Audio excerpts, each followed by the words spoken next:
Mapagpalang araw sa ating lahat sa mga minamahal kong mga followers ay na viewers. Diyos sa agaw tadi ka mo aming wagi ngay kay banago na imbag nga aldaw kada kayo amin kakapsat ko ngay Lucano. Welcome back sa ating vlog na si Kuya Gusting Adventure. Guys, dito tayo ngayon guys sa ating pinag-deliveran uli dito sa Barakato. Yung poultry ni Almaray dito sa Barakato guys. Dumating tayo kaninang umaga rito ng mga alas 7. Alas 7 impunto ng umaga. Ngunit ngayon lang tayo guys na-diskarga. Dahil inaayos pa ng loader operator yung mga una diniskarga ng mga ibang kapwa nating mga tracking. Kapwa nating nag-deliver. At kasalukuyan guys. Dito tayo ngayon guys sa nagsasaing muna tayo rito sa loob ng ating sasakyan dahil malamig sa labas at mahangin. Kaya mas maganda rito magsaing tayo rito sa loob ng bigas dahil ang oras na dito guys alas 12:35 na ng tanghali. Kaya nagugutom na ang ating tiyan at gawin natin magsaing muna tayo ng bigas dahil meron naman tayong ulam dito. Ipainit na lang natin mamaya. At ayun na nga. Nakapag-diesel na tayo. At isa pa, nakaligo na rin tayo rito guys dito sa gate, dito sa guardhouse ng ayos naman dahil meron namang silang diyan. Meron namang silang heater. At kasalukuyan guys, habang nandito tayo sa loob ng aking truck, ito ang aking kwarto dito sa loob ng aking truck. Truck ko na ito guys, kwarto ko pa. Kaya lahat nandito na guys.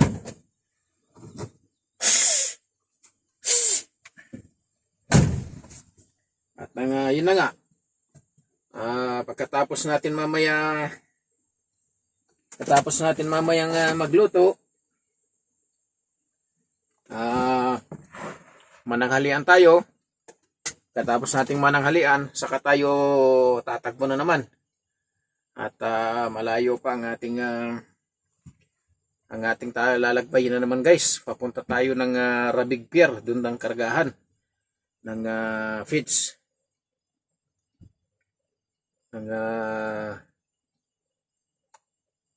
Tsaga-tsaga lang. Tsaga-tsaga lang dyan. Tsaga-tsaga lang talaga. Para makaraos naman tayo sa ating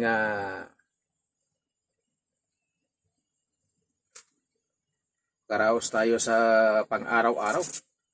Lalong-lalo na pagdating sa mga future ng mga ating mga anak. Kailangan talaga, sakripisyo talaga guys. Sakripisyo.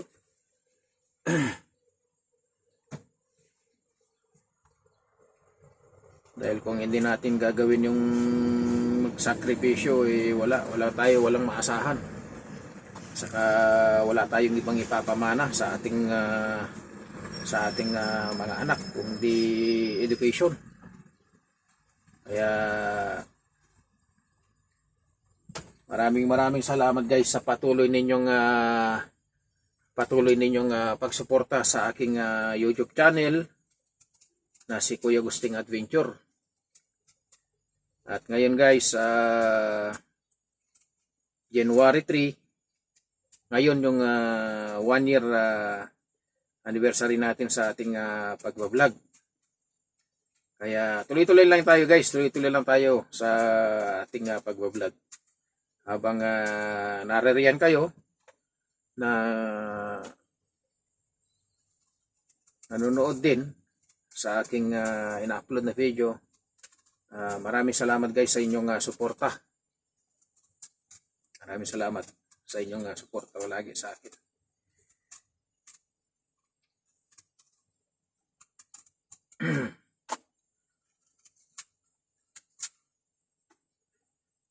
So guys, yung buhay lang namin dito, mga long haul driver, kung saan kami nagutom, doon kami pumaparking basta may safety na parkinan. Tapos kumain, yun, tagbo na naman. Kain tayo guys, kain tayo ng tawag dito, apple.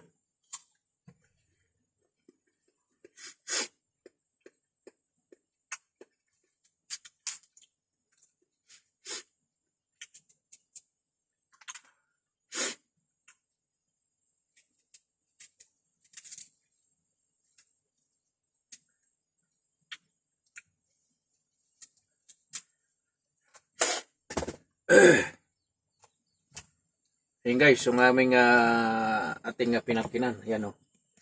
Dito tayo sa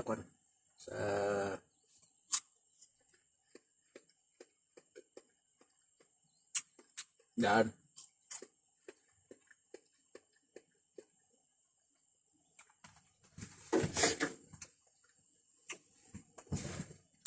Ito ating sinasaing guys. Malapit na kumulo. Kain tayo guys, kain. Ito yung apple.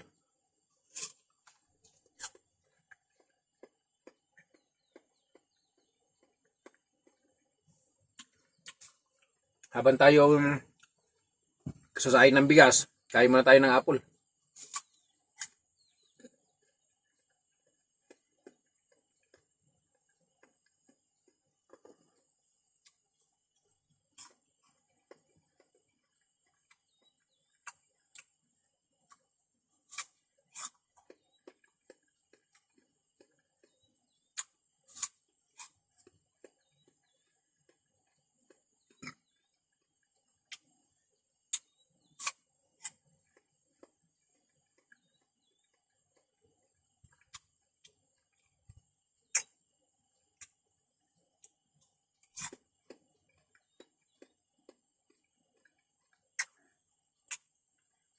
January 3, 2025.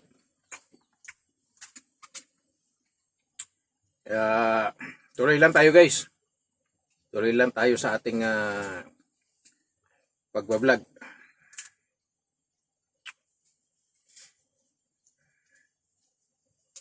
At mamaya na naman, pagtakbo natin, gawa na naman tayo ng gawa na naman tayo ng content sa ating dinadaan.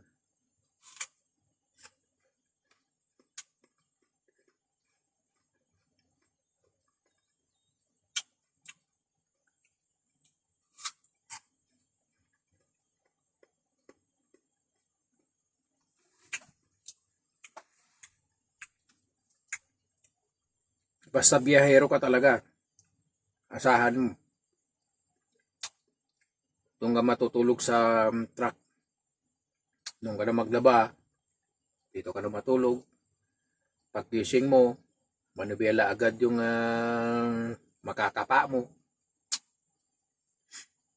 Tapos magpainit ka ng tubig sa umaga.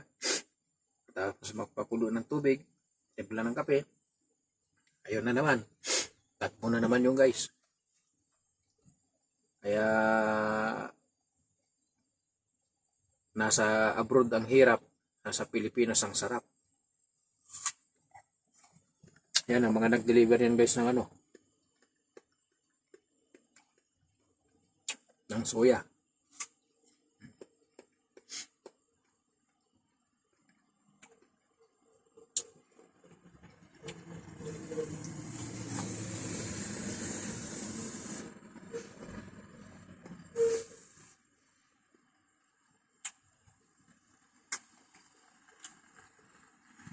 Galinghad ko yun.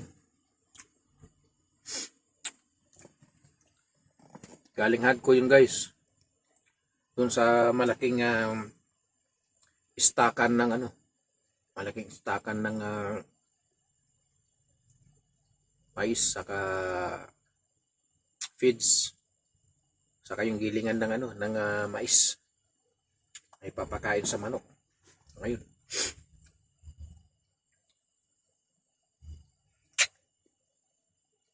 Sarap kumain ng apple guys, kaso malamig. Dahil malamig yung prutas.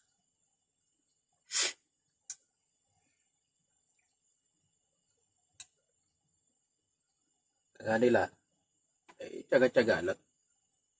Nakakaraos din. Kapag may tiyaga, sabi nga may nilaga. Kapag walang tiyaga, wala talaga nilaga.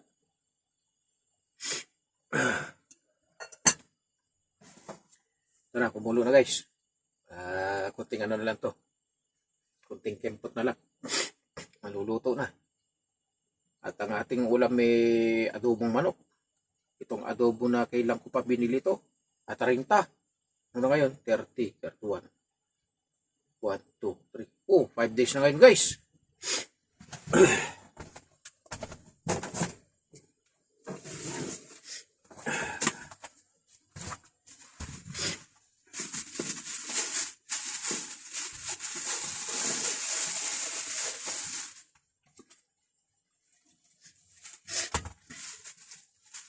To, mukha yata kulang sa toyo itong adobo ko You know, ito yung adobong manok. Kulang yata sa toyo mukhang maladnaw. Kaya mamaya, dadagdagan natin. Pang 5 araw na ngayon to guys. Baka abutin na naman to ng 2 linggo bago maubos. Bago kuluan natin. Tapos meron pa rito yung kunting tinola na kasama din ito. Yung nilagyan ko ng tapaya.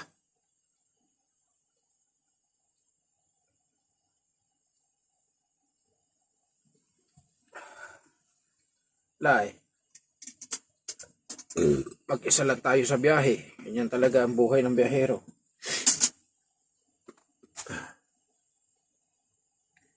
Ito, saing mo, sandok mo, kain mo, subo mo. Pagkatapos mo kumain, lipit mo yung pinaglutuan mo, hugasan mo yung pinggan mo, ilipit mo pati kaldero. Pagkatapos maglipit ng kaldero, sipilyo ka, pagkatapos magsipilyo, akyat ka na naman dito sa truck. Nakaupo ka na naman dito sa driver seat. Ang iisipin mo na naman yung kailan ka naman makakarating na naman doon sa iyong pagkakargahan sa pier. Tulad ngayon, ang biyahe nito guys, sa isang biyahe, 190 real. Pangatlong araw ngayon, 3 days. Isang araw papunta ron, isang araw rin papunta rito. Kaso, hindi natin nagawa ng 1 day kasi tawag dito.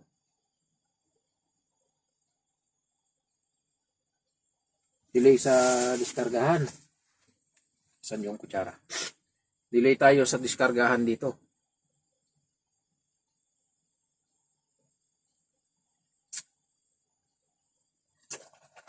Dahil yung diskargahan kanina, umaga pa ako rito. Di naman nating hawak yung nila rito. Kaya pag sinabi nga magantay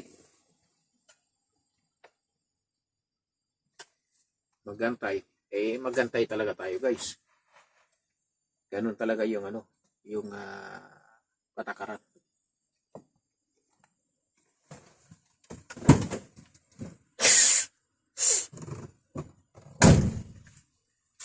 Nilagay yung isang kutsara.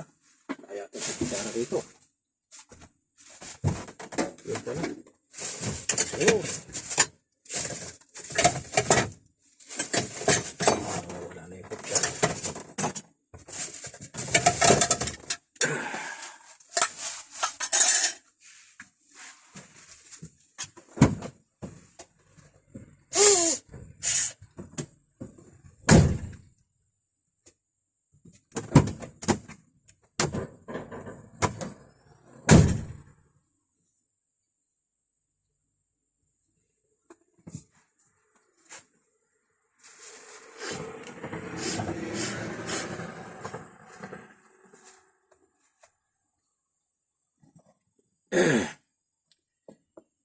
wala na. Tumakbo na yata yung aking mga kasamahan. Wala na lumabas yan. Baga tumakbo na kanina sila nung ako'y naliligo dito sa dito sa may gate. Kasi wala na lumabas eh. Hindi ko na napansin kung nasaan sila.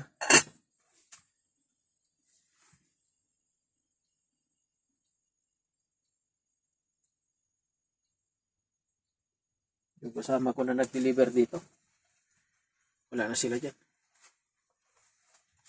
Baka nakalabas na mga yun.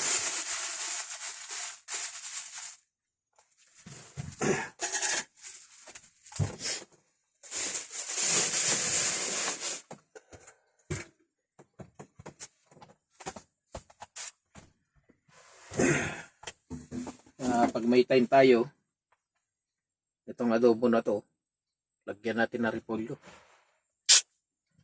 Kaya masarap kasi kapag may gulay na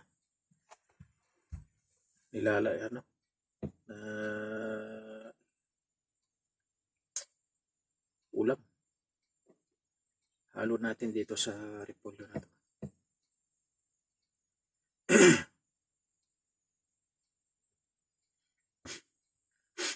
Kung 60 isang araw, 60, 120, 180, meron pang 10, 68, 63, 63. Mga lagaw na to. Kukulit. Mga langaw.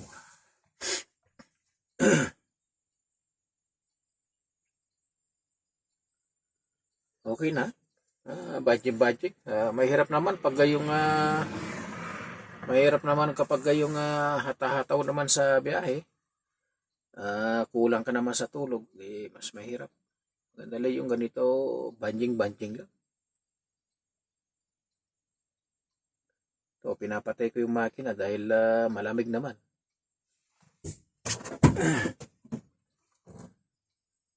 Kaya ako pinapatay yung makina. At guys, medyo kuwan na itong ating kanin na sinasaing. Itong bigas.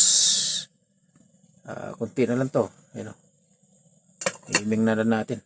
Kaya hinaan natin ang apoy. Ayan. Para maluto.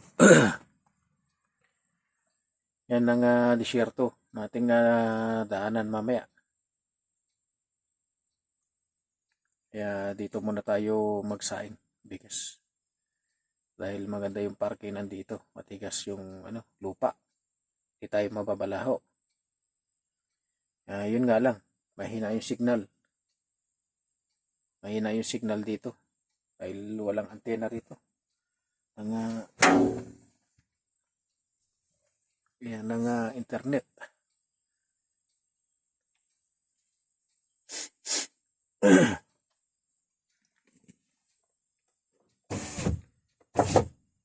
Aming langaw.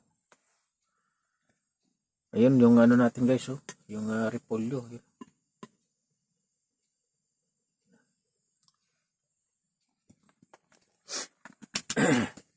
Shoutout nga pala guys sa lahat ng aking taga-masugid na subscriber at lalong-lalo na sa aking mga taga-panood. Maraming salamat sa inyong mga suporta guys.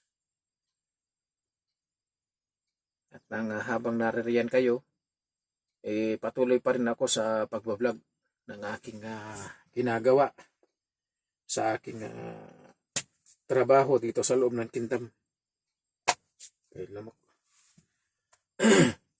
Kung ano ng aking mga trabaho rito, ayun, binablog ko guys kung ano ang aking ginagawa. Tulad ng pagsasaing, pagmamaneho, sa aking dinadaanan, at sa aking pangarga, sa aking pagkakarga, sa aking pagdiskarga, kung ano yung aking pangarga, gano'n. Yun lang, aking mga binablog. Katulad ngayon, nandito tayo ngayon sa loob ng truck na nagsasaing dahil gawa ng malamig sa labas. At ito, nakatapat tayo sa sikat ng araw para makakuha tayo ng kuwan sa init ng araw. Tapos na tayo naligo kanina. Nakaligo tayo, mabuti may heater yung tubig dun. Masarap yung maligo dahil may heater yung tubig. Pero kung walang heater yung tubig ay kanina nga, akala mo may yelo. Akala mo binabara ng yelo yung tubig eh. Nakita ko naman na may heater kaya yun. Malakas yung loob natin na naligo. Dahil sa totoo lang takot tayo sa tubig eh. Malamig. Sino bang hindi natatakot sa tubig kanyang malamig? Pagbasa ko palang kanina ng paa ko sumisipa na eh. Aba, anong gagawin? Kaya kailangan talaga may heater. Para sa ganun hindi ka ginawin katapos mo maligo.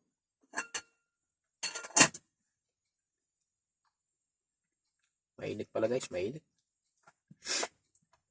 Dagdagan natin ng toyo to. Ito nga adobo.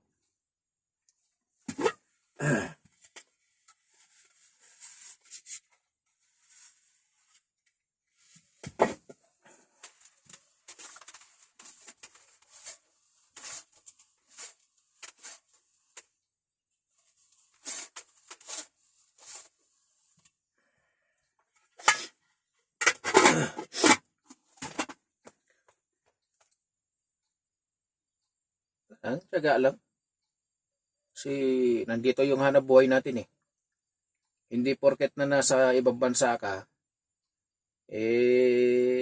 pag uwi mo mayaman ka na, depende sa trabaho. At depende sa tao kung walang pamilya o may pamilya. Kasi ako guys, meron akong pamilya. Kaya kung hindi ako magpapadala, wala silang kakainin. At walang pambaon yung aking mga estudyante. Ano pambayad nila sa eskwela, allowance nila, kung hindi ako magpapadala. Kaya ang naiipon ko talaga, sa totoo lang, yung mga anak ko. Dahil kung ipunin mo yung resibo, tama yung sabi nila, ang naiipon ng OFW, resibo, kung may pamilya ka. Kung may future ka sa pamilya mo, sa mga anak mo, kung may future ka sa mga anak mo, na gusto mo silang mapagtapos sa kanilang pag-aaral, kailangan mo talaga magsakripisyo. Pero kung wala ka nang pinapaaral na panggastos na lang sa araw-araw ang inyong inaasahan, makakaipon ka talaga. Kung yun, kung marunong ka mag-ipon, ganun lang yun. Kaya yung mga iba dyan na maganda yung pamumuhay ng galing sila sa mga ganito sa abroad, maganda yung mga position nila, saka isa pa, yung mga anak nila nun, mga maliliit pa lang. Wala pa silang kolehiyo. Na kahit na may kolehiyo sila, dati nakaipon na sila. Yun, ganun yun.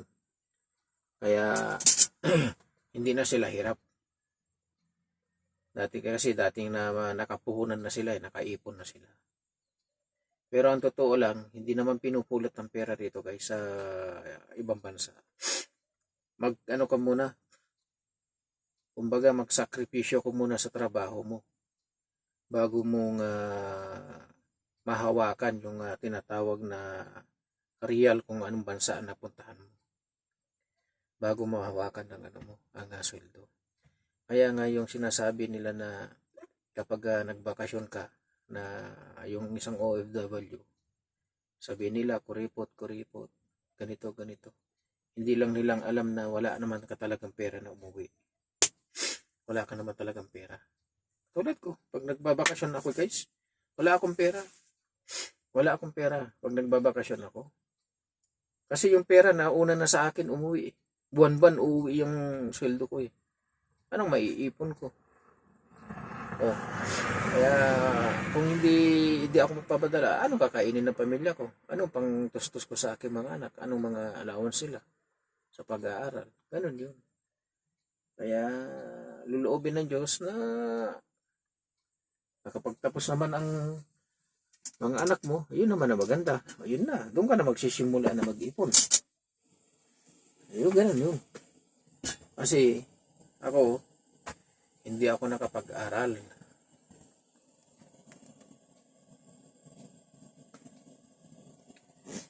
Kasi guys, sa akin, hindi ako nakapag-aral. Kaya gusto ko makapagtapos man din ang mga anak ko. Kasi mahirap na yung katulad ng aking napagdaanan noon na napagdaanan sa hirap sa buhay.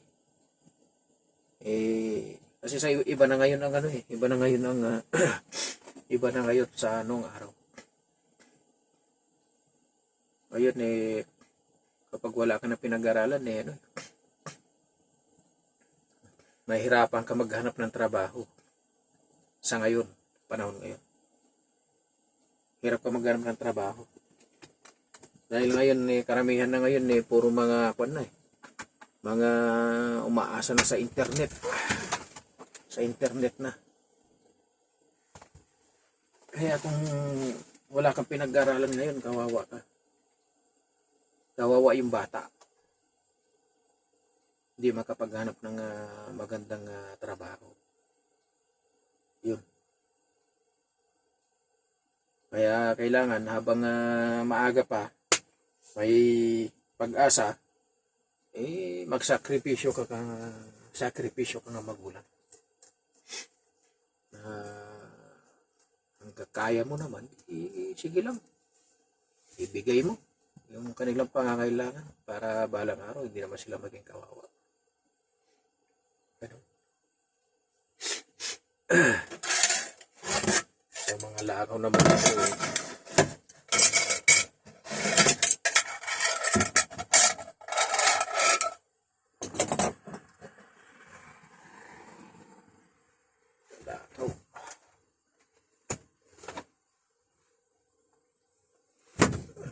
Langaw din.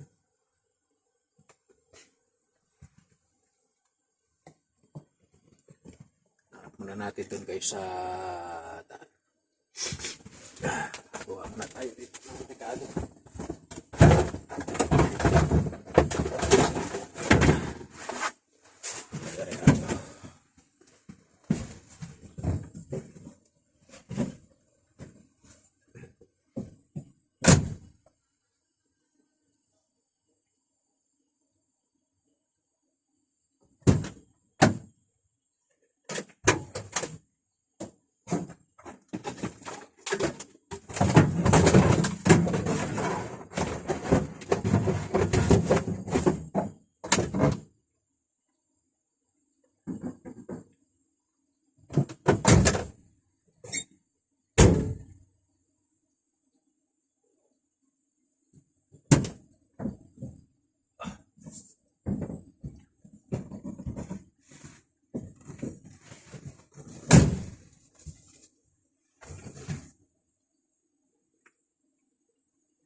So guys, maraming salamat sa inyong panunod sa aking upload na video. Maraming salamat guys. God bless you all.